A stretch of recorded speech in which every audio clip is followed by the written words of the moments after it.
जय श्री राधे, जय श्री श्याम। आज बड़ी ही सुंदर एक शिव पुराण की कथा वर्णन करने वाले हैं। शिव पुराण की बड़ी ही दिव्य और आनंदमयी कथा है कि शास्त्रों में और कथाओं में आपने एक बड़ी दिव्य मुनि है जिनका नाम सुना ही होगा, ऋषि लोमस जी। तो लोमस मुनि बड़े ही दिव्य हैं जो कल्पांतर से उनका जीवन आता रहा है।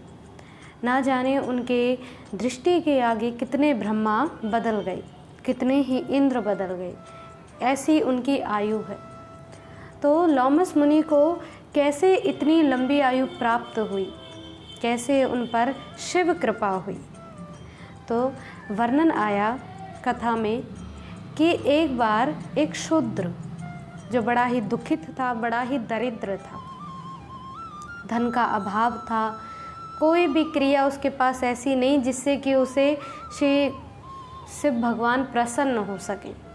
लेकिन एक दिन वन में भटकता हुआ भूख प्यास के मारे किसी नदी के किनारे चला गया। उस जलाशय में जाकर के, उस नदी में जाकर के स्नान किया, जलपान किया, और जब स्नान किया तो उसकी बुद्धि जो मानसिकता थी वो शुद्ध हो गई, सात्विक बन गई। सात्विक बनी उसी नदी में से कमल के पुष्प चुन करके जैसे बाहर निकला तो देखा कि सामने एक मंदिर है, शिव मंदिर। संध्या का समय हो चला है, शिवजी का गुणगान उस मंदिर में हो रहा है। स्नान इत्यादि करके पुष्पों को लेकर, फूलों को लेकर शिवजी के द्वारे पर गया और तुरंत शिवालय में जा कर के श्री शंकर भगवान के आगे हाथ जोड़ करके प्रार्थना करके वो पुष्प चढ़ा दिए। श्री शंकर भगवान पर भूख प्यास से बिल्कुल ही निरहत है, ना कुछ खाया है, ना कुछ स्वीकार किया है, और तुरंत शिवजी की पूजा करी। शिवजी भगवान भी प्रसन्न हो गए। कहते हैं कि भगवान भोलेनाथ छोटी से छोटी क्रिया में भी प्रसन्न हो जाते हैं, और प्रसन्न हुए। अब अधिक भूख लगने के कारण मानो उसके प्राण जाने ही वाले हैं। अब अंत समय उसने भगवान शिवजी की पूजा करी, भगवान शिवजी का नाम लिया। इसी कारण से पूजा के उपरांत कुछ खाने से पूर्व ही उसके प्राण चले गए। अब उसके प्राण गए तो भगवान शिव की कृपा से आगे उसे किसी श्रेष्ठ ब्राह्मण के घर में जन्म मिला। अब जब श्रेष्ठ ब्राह्मण के घर में जन्म मिला तो ब्राह्मण देवता बड़े प्रसन्न हुए, क्योंकि वृद्ध अवस्था में पुत्र को पाया था।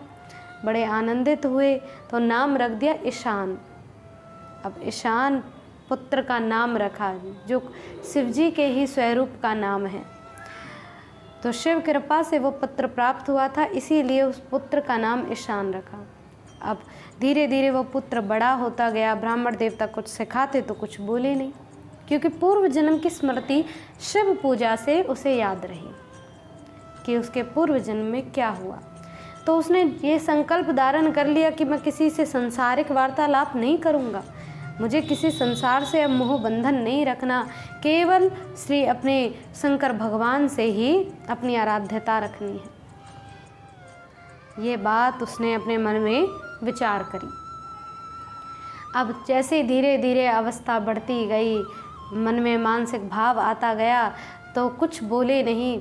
पिताश्री सोचने लगे कि कहीं मेरा पुत्र गूंगा तो नहीं। वैद्यों को दिखाया, सबको दिखाया, लेकिन कोई भी उपचार नहीं प्राप्त कर पाई। तो 100 वर्ष जब बीत गई, शिव पूजा करते करते रात्रि में जाते, पुष्पों को चुन करके शिव जी का पूजन कर आते, किसी को ज्ञात तक नहीं होने देते। जब 100 वर्ष बीत गए, भगवान शिव उनसे प्रसन्न हुए तो कहने लगे कि मांगो वस्तु में क्या चाहिए। उन्होंने कहा कि प्रभु मुझे तो आपकी भक्ति मिल गई, आपकी पूजा की सेवा मिल गई, इससे बड़ी और मेरे लिए मुझे किसी वस्तु की या किसी क्रिया की कोई इच्छा नहीं, कोई मांग नहीं। लेकिन फिर भी अब तो भगवान शिव जी कहने लगे कुछ ना कुछ तो तुम्हें देना ही होगा। तो बोले कि प्रभु मुझे जरा और मरण से रहित कर दीजिए, मतलब मुझे जन्म और मृत्यु कभी ना हो। तो ये बात सुन करके भगवान भोले मुस्कुराए और कहने लगे, देखो जिसने जन्म लिया है उसकी मृत्यु तो अवश्य होनी है, और तुम तो एक जन्म लेने वाले जीव हो, तो आज नहीं तो कल मृत्यु होनी है। भले तुम दीर्घायु मांग लो, कितनी भी दीर्घायु चाहो तुम्हें चाहिए।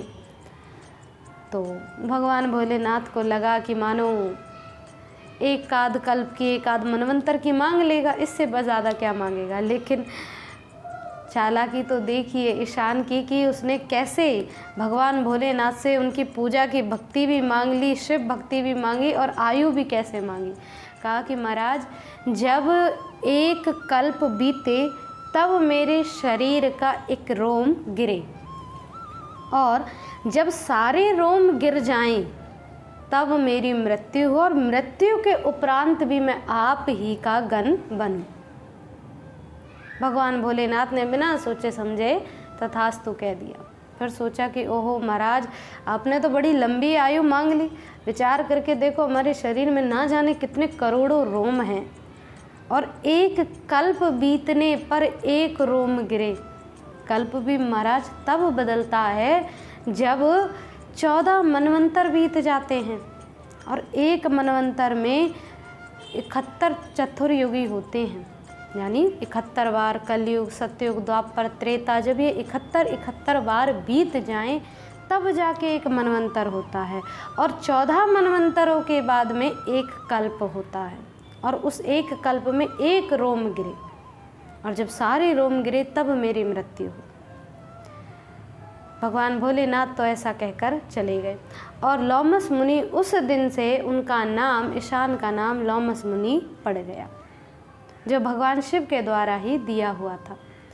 और उसी दिन से लोमस मुनि दिव्य भाव से, आनंद से और भक्ति करते करते शिव पूजा में संलीन है।